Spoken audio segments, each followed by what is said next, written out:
quería mostrarles. Hoy día vamos a hablar de la clase de fisiopatología, que es la clase de choque. Ya vamos a empezar a hablar de sistemas. Por lo tanto, ya empezamos a ver las partes más aplicadas y acá tenemos que estar súper atentos, porque todo lo que hemos visto hasta ahora en toda esta serie de clases están enfocados principalmente en los maneos que vamos a ver ahora. Ahora hemos visto cicatrización, inflamación, homeostasis, coagulación, y ahora empezamos con los sistemas y los órganos, ¿ya? Y esta es como una parte un poquito más compleja. Entonces traten de empezar a unir todo lo que hemos estado viendo. Entonces, la clase del día, como ya vieron, es enfocada al shock, un tema bastante interesante, pero tiene muchas aristas que son muy celulares y que vamos a ir hablando parte por parte. El shock, si hablamos como un síndrome, es distinto la clasificación que yo les dé ahora a la clasificación clínica. Para que estuvieran práctico conmigo, una definición clínica del shock que es fácil de evaluar es el paciente con hipotensión que no responde a fluido y tenemos que pasar un vasoconstrictor. Es una clasificación, pero una clasificación clínica del shock, ¿ya? Es muy fácil para nosotros, que estamos haciendo clínica o atendiendo, para poder manejarlo. La diferencia, no la diferencia, pero la definición más purista es la que tienen acá. El shock es un síndrome en que hay una incapacidad del corazón y la circulación periférica para mantener la perfusión adecuada de órganos vitales. O sea que yo no estoy hablando de presión, no estoy hablando de presión sistólica, no estoy hablando de eso. Estoy hablando de presión de perfusión, que tiene que ver con la cantidad de sangre que llega a nivel celular y de los órganos. Por lo tanto, es la presión más importante, se llama presión de perfusión. Entonces, al afectar esto, vamos a generar hipoxia tisular y fallo metabólico celular, tanto por el bajo flujo o por una distribución irregular de él.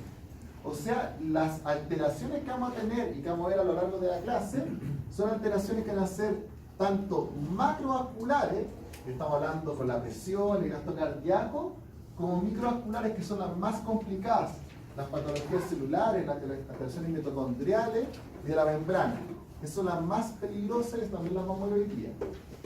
Entonces, cuando hablamos de shock clínico, ya incluye un conjunto de signos o síntomas que generan alteraciones hemodinámicas y que, como dice acá, si no lo identificamos rápidamente, el paciente puede fallecer. O sea, tiene que ver con alteraciones que generan posteriormente la muerte del paciente si usted no lo diagnostica. ¿Ya? Entonces, esa es la definición de shock. Ahora, los tipos de shock son muy variados.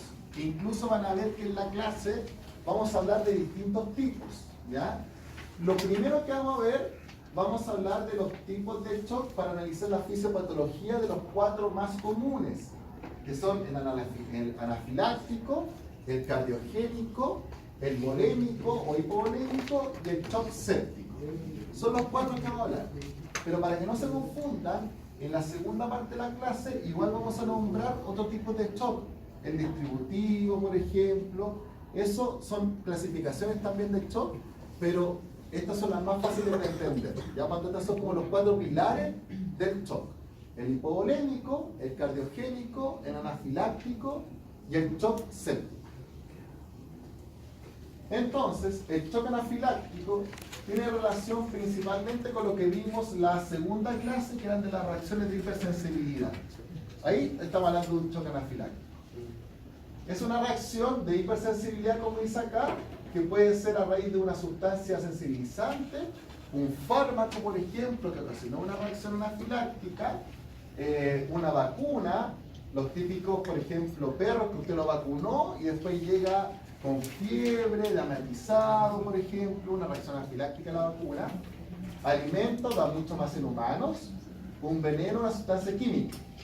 Puede desarrollarse desde segundos hasta incluso horas. A veces el shock ocurre pasado un tiempo de exposición al alérgeno. Por ejemplo, la vacuna, no es que usted lo vacunó y generó una reacción anafiláctica al tiro. Era picadura de abeja en un perro. Lo pica una abeja y no es que en los segundos ya esté muriendo un shock. No, el shock no necesariamente ocurre inmediatamente. El shock anafiláctico puede ocurrir inmediatamente, que es lo que uno tiene más en mente. La gente alérgica al maní, comió maní y se empezó a hinchar al tiro. Pero muchas veces puede tardar un par de minutos en desarrollarse la característica. Lo que vamos a tener cuando es un shock anafiláctico es muchas veces dificultad respiratoria y colapso vascular, porque se cierra la glotis, colapsa la glotis, se cierra y nos ahogamos, ¿ya? Y aparte la parte vascular también colapsa. Entonces eso es lo que podemos ver en una reacción anafiláctica que esté más complicada. ¿Vascular o vascular? Acá, perdón. ¿Era la parte vascular? Vascular. Acá tenemos un ejemplo de un paciente que se supone que ya ha hecho anafiláctico, pero fíjense lo siguiente. Cuando uno ve esto, uno dice, sí, llegó al shock anafiláctico, pero esta imagen está puesta acá a propósito, porque si yo veo a este paciente, yo igual lo veo sentado, no lo veo con la boca abierta y no lo veo jadeando. Entonces este paciente tiene más una reacción anafiláctica que un shock anafiláctico. Distinto es, si este mismo paciente yo lo veo en decúbito lateral, desmayado o jadeando con la boca abierta y que no puede respirar. Ese es un shock. O por ejemplo, si este paciente toma la presión y no me marca la presión, no tiene pulso. Esa es la diferencia entre una reacción anafiláctica y un shock. Esto yo lo veo frecuentemente y uno se puede asustar y dice, mira cómo tiene, o sea, esto es un shock anafiláctico. Pero mientras no tenga afecciones vasculares o colapso respiratorio, no es shock, es reacción anafiláctica. Profe, ¿pero se puede dar una reacción anafiláctica a nivel en forma interna y que no permita que el perro respire bien? Los gatos, que son asmáticos. El gato asmático en realidad, esa es una reacción anafiláctica y genera un shock anafiláctico. Es un ejemplo de... Se obstruye por broncoconstricción. Sí, es por broncoconstricción. Digo que no ve nada externo, usted lo que el gato se está hablando. Eso es un gato que tiene el gato asmático puede tener una reacción anafiláctica de esa forma. El shock cardiogénico, como dice su nombre, bastante fácil, se relaciona con un bajo gasto cardíaco y está asociado generalmente al infarto agudo del miocardio cuando está hablando de personas, y cuando hablamos de perros o animales, está hablando de insuficiencia cardíaca congestiva o arritmias. ¿Ya? Recuerden, no, salto ya no. Pero los perros no sufren de infarto al corazón como las personas. Sufren infarto, pero como la irrigación es doble, no van a morir y los corazones no se van a parar. ¿Ya? Recuerden eso de anatomía. Aquí tenemos un ejemplo. Este sí es un paciente choqueado, de cúbito lateral, con lengua afuera. Y aquí lo que se hizo es un ecocardio, en que este es un corte que se llama transversal del corazón, un eje corto, y lo que evalúan acá es cuánto se está contrayendo el corazón. Se llama fracción de acortamiento. Esta es la pared izquierda, el septum ventricular, la cavidad derecha y la pared derecha. Entonces lo que se evalúa acá es que el corazón no se está contrayendo de manera adecuada. O sea, la fracción de acortamiento, que es lo que se llama, está disminuida. El shock hipovolémico, esto es un clásico. Una pérdida rápida y masiva de la volemia que se produce principalmente por trauma, hemorragia digestiva, patología vascular, ahí dice ginecológica, porque es humano esa diapo. Por lo tanto, es un shock en que tenemos hemorragia. Una de las principales causas en perros, yo les diría, no las principales, pero una causa bien frecuente es el shock hipovolémico por los tumores de vaso, por ejemplo. Los perros, es muy frecuente el tumores de vaso, se rompen, ese vaso sangra y tenemos un paciente hipovolémico. Una causa muy frecuente, ese paciente va a llegar en shock. O sea, una causa muy frecuente. Acá lo ven, un vaso roto, súper frecuente, ya sea por trauma o por un hemangiosarcoma, que es un tumor de vaso, y el paciente nos va a llegar principalmente con la mucosa pálida. Es un paciente blanco, choqueado, hay que pensar siempre en un shock hipovolémico, sea hemorrágico o no. Ahora, el shock hipovolémico puede ser hasta por un paciente con diarrea. Si un cachorro tiene diarrea, va a llegar choqueado, porque le faltaron fluidos, no es que esté sangrando, sino que está deshidratado. Entonces, esos pacientes van a estar choqueados. El shock séptico es el más entretenido de todo. Porque el shock séptico es una entidad que tiene hasta una sociedad de sepsis, tiene consensos de sepsis, entonces este es un tema gigantesco. Entonces solamente en esta clase lo vamos a simplificar, porque si no vamos a colapsar todos. El shock séptico es una hipotensión arterial debido a sepsis, ¿ya?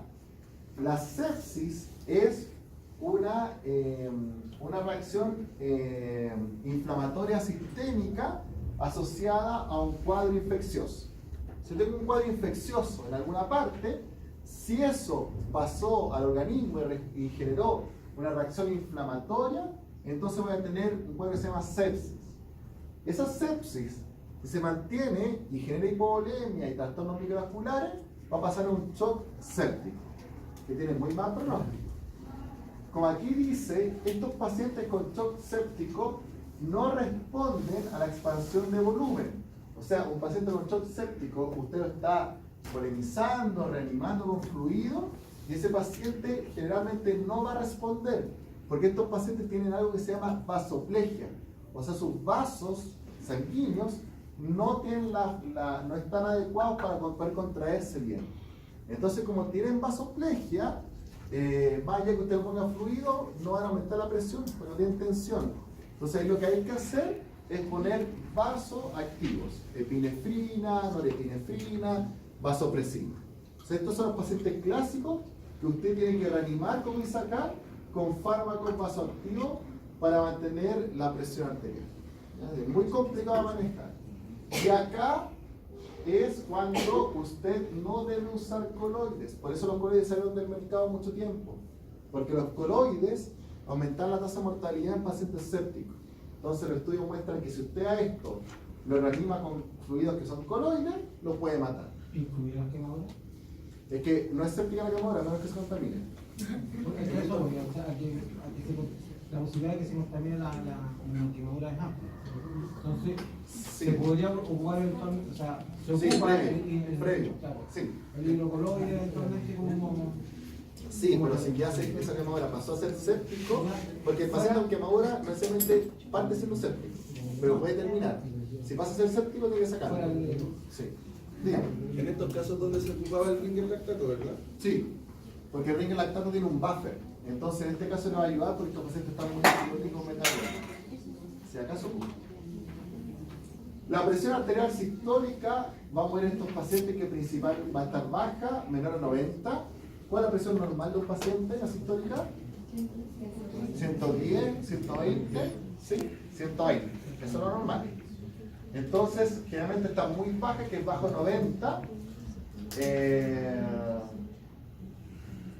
O que, por ejemplo, si el paciente tiene 140, está 40 milímetros de mercurio bajo su valor normal. O sea, puede estar en 100, pero si normalmente tiene 140, no es tan bueno. Ahora, bajo 90 es un valor crítico de la sistólica, por si acaso. Entonces son pacientes muy complicados, el shock séptico muy grave y muy difícil de manejar. Esas son las claves de este shock. ¿Cuál es la causa principal? No es la principal, pero frecuente en los perros, la piometra. Es una vulva que sale pus. Si es una piometra que está a cuello cerrado es que no sale pus, sino que todo se está acumulando en el útero, fácilmente ese paciente ya está séptico. Entonces ese paciente, si se mantiene mucho tiempo ahí con la piometra y usted le está sacando el útero que está contaminado, ese paciente va a pasar a tener un shock séptico, una cosa muy frecuente. ¿Ya?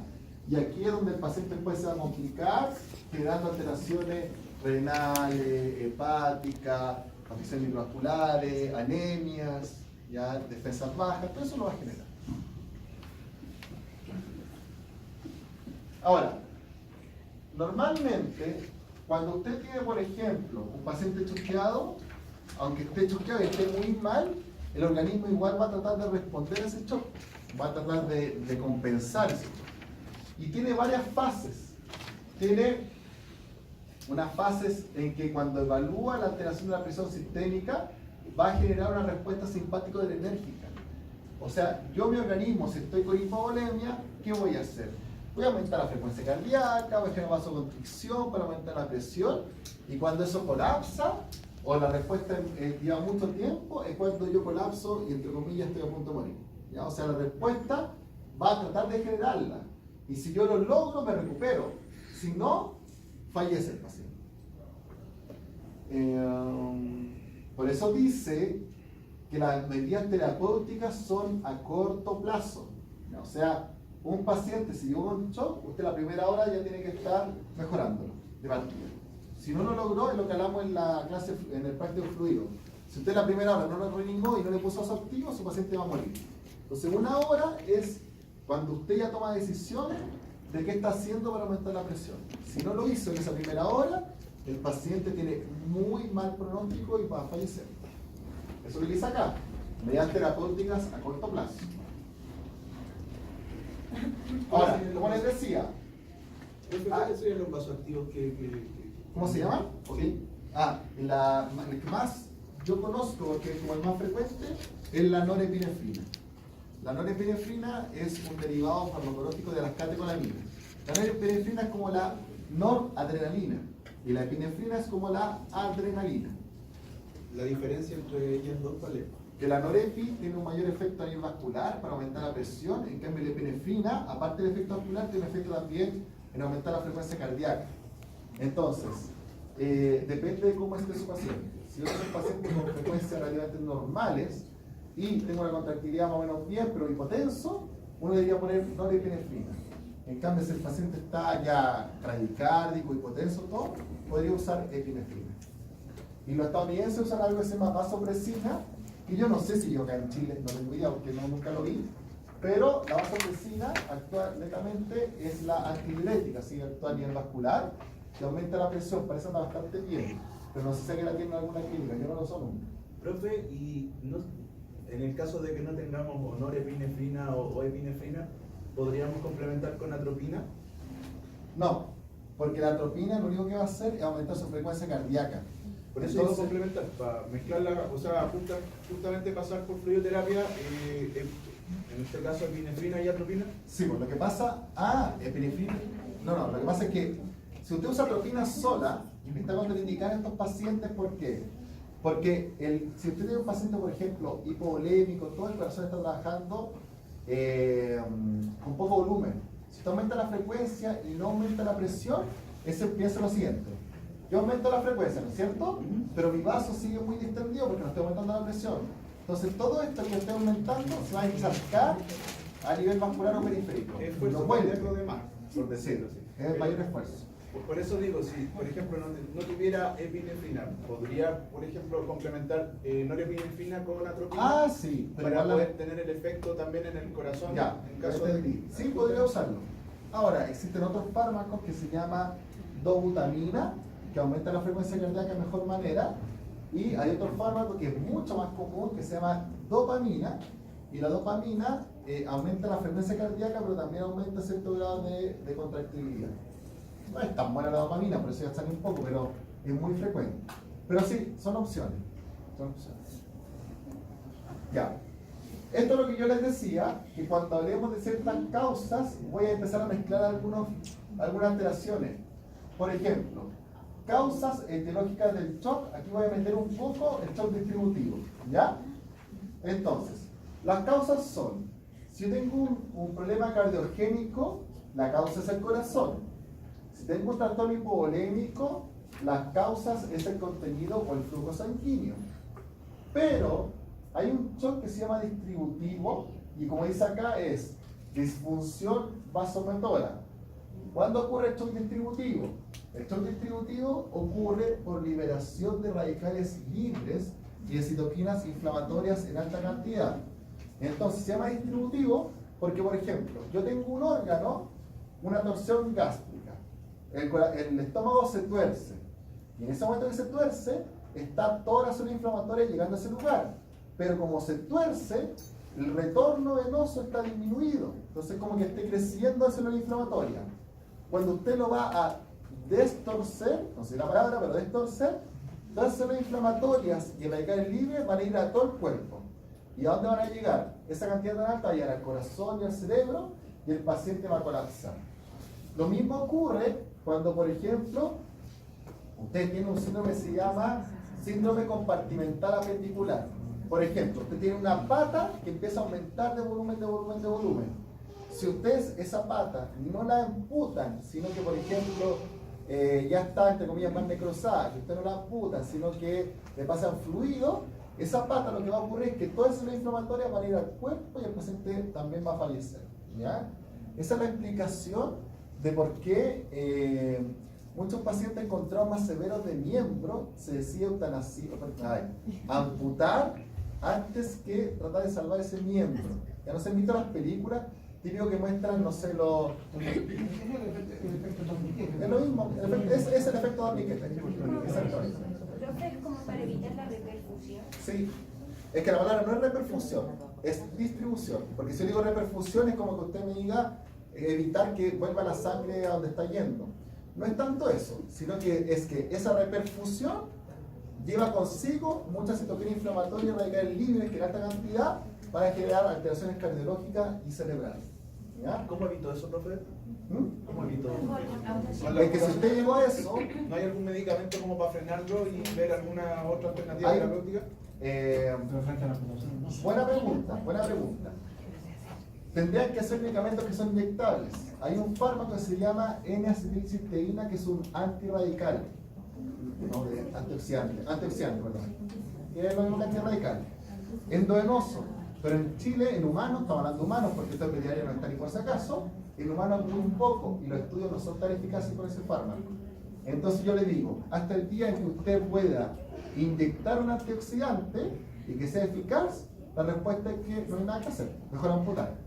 Cuando usted tenga un fármaco que usted inyecte y sea un antioxidante eficaz, ahí sí puede controlarlo sin mayores problemas. ¿Cuál es el nombre del medicamento? Se llama N-acetilcisteína. Es un antirradical libre que es el único que existe inyectable en humanas, existe inyectable en humanas y es el más eficaz. Ahora pueden pensar en la vitamina E.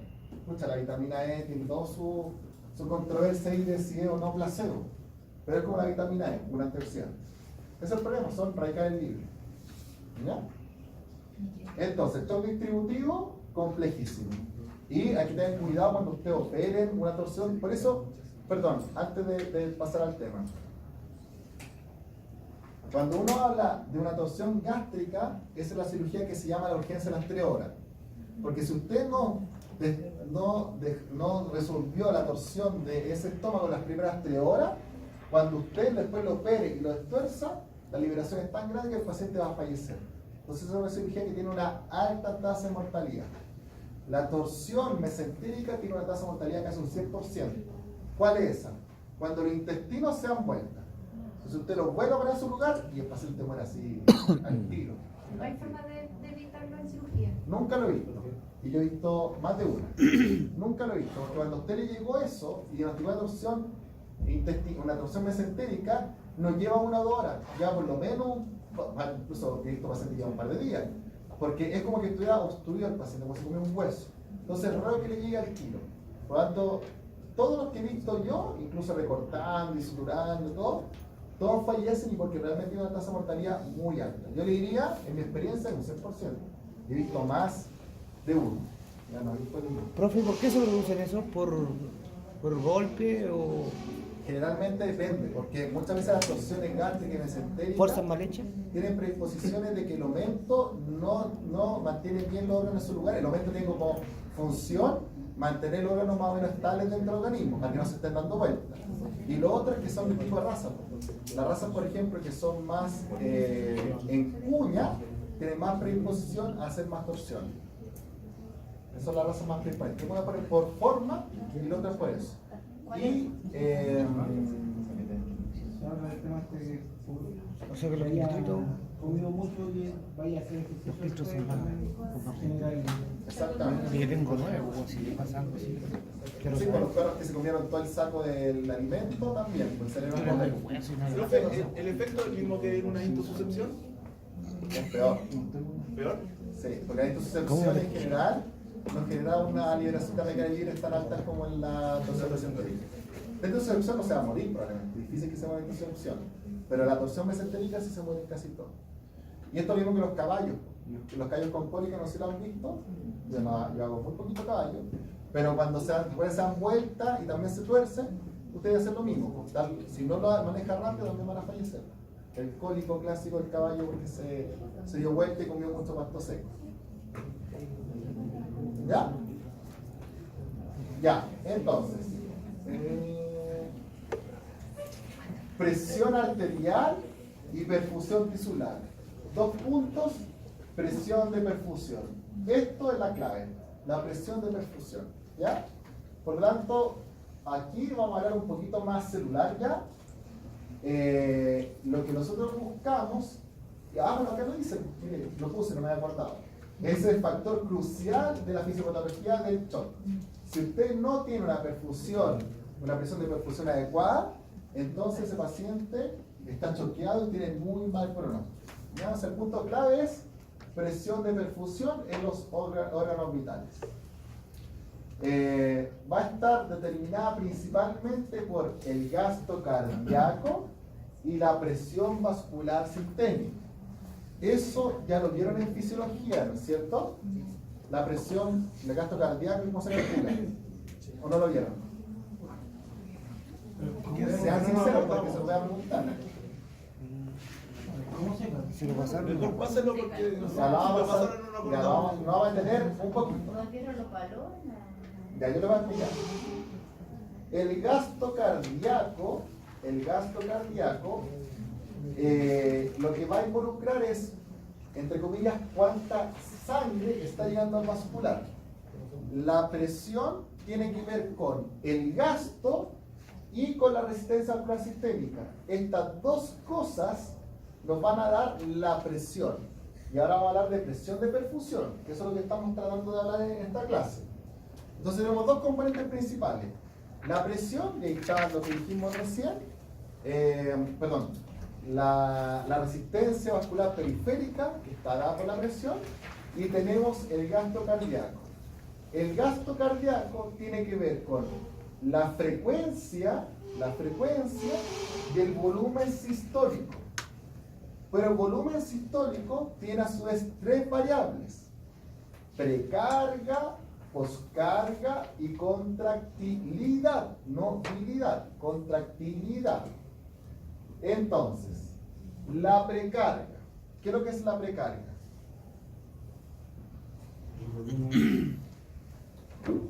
¿Ya? ¿El volumen que qué?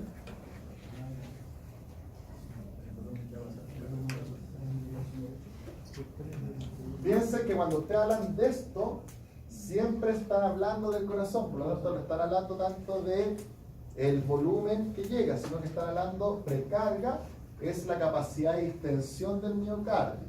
Ya, eso es la precarga. ¿Por qué? Porque esa capacidad de extensión permite que llegue sangre a ese lugar. Entonces, si yo tengo una capacidad de extensión baja en una patología cardíaca, con una hipertrofia en que yo no me puedo extender, entonces la precarga también está disminuida. Ahora, la precarga sí se puede ver afectada, como dijo su compañero, porque a lo mejor si estoy hipovolémico, la precarga es más baja, porque igual llega menos sangre y el corazón se extiende menos. Pero la precarga es la distensión del corazón. Del miocardio, ¿verdad? Del miocardio. La poscarga, mejor se la voy a decir. La poscarga es la fuerza necesaria que tiene que hacer el miocardio para expulsar sangre del corazón. Esa es la definición de poscarga. La fuerza necesaria que tiene que hacer el miocardio para expulsar la sangre del corazón. Y la contractilidad tiene que ver, como dice casi su nombre, con la capacidad de contraer ese corazón. Cuánta fuerza está haciendo ese corazón para contraer. ¿Ya? Son términos. ¿Es lo mismo que poscarga? No, porque la contractilidad, por eso esa es la diferencia en el término. Porque la poscarga puede estar aumentada no porque el corazón esté contrayéndose muy fuerte, sino porque afuera hay una resistencia vascular muy alta. Entonces yo si por ejemplo le digo, ¿qué pasa con la poscarga si yo tengo aumentado la presión sanguínea, tengo en 200? Bueno, la poscarga está aumentada, porque para sacar sangre tengo tanta fuerza que me cuesta. pero la contractilidad está normal, porque mi corazón se contrae de manera normal. Entonces, no, ahí está como la diferencia, que no es lo mismo, ¿ya? Y esto, cualquier alteración en uno de estos, va a afectar el volumen sistólico, que es el volumen de salida. Aquí hablamos de volumen, que es la cantidad de sangre que va a salir del corazón. Si uno afecta la precarga, la poscarga, la contractilidad, sale menos sangre y se afecta el volumen sistólico. Y si aparte de eso la frecuencia está afectada, voy a tener alteraciones en el gasto cardíaco. ¿Ya? Esa es la diferencia entre volumen y frecuencia, porque el gasto tiene que ver con la cantidad en el tiempo. Eso es el gasto cardíaco. Cantidad de sangre expulsada en un cierto tiempo. Allá hablamos de gasto cardíaco. Entonces, dos componentes, la presión y el gasto. Fundamentales también para evaluar la presión por el shock, porque muchos pacientes, si yo fuera estricto, yo tengo que poner un catéter que va desde la vena, la yugular, llega al corazón, y lo que estoy evaluando al llegar al corazón, al ventrículo derecho, evalúo volumen sistólico y principalmente gasto cardíaco. Si uno tiene un paciente con shock, uno debería hacer ese mecanismo para decir: falta fluido, bajo fluido, subo, no subo, ¿qué hago? O vasoconstrictores, ¿ya? Por eso es que uno tiene que conocer que el gasto está involucrado en esto. Y la otra forma es que cuando uno maneja un paciente en shock, uno coloca algo que se llama presión arterial, no presión venosa, presión arterial. Uno pone un catéter y ese catéter lo usted le da una curva, que es como una curva así. Entonces, al evaluar el área bajo la curva, usted también puede estar evaluando de manera indirecta el gasto cardíaco. ¿Ya? Es un mundo dificilísimo, pero apasionante. Entonces, los mecanismos compensadores que vamos a tener cuando tenemos un paciente en que falla, en que está en shock, son lógicos y sabemos que lo que estamos afectando es el gasto cardíaco, la presión, ¿no es cierto? Si tengo la frecuencia disminuida y tengo el gasto cardíaco bajo, lo que voy a hacer es aumentar la frecuencia cardíaca. Entonces, todas las alteraciones del gasto cardíaco o de la presión de perfusión van a generar que yo aumente el sistema simpático adrenérgico. Entonces, voy a estimular las catecolaminas y voy a aumentar la actividad simpática, la activación del eje renina-angiotensina-aldosterona. ¿Qué hace la aldosterona? ¿Qué hace esa hormona que es la aldosterona? Sube la presión, ¿pero por qué? Por el sol. Aumenta el sodio en sangre. Eso es la aldosterona. Aumenta el sodio en sangre. Aumenta las catecolaminas circulantes y se libera la hormona antidiurética o vasopresina, porque yo quiero orinar menos para que mantenga más volumen en el vascular. Y se afecta la secreción de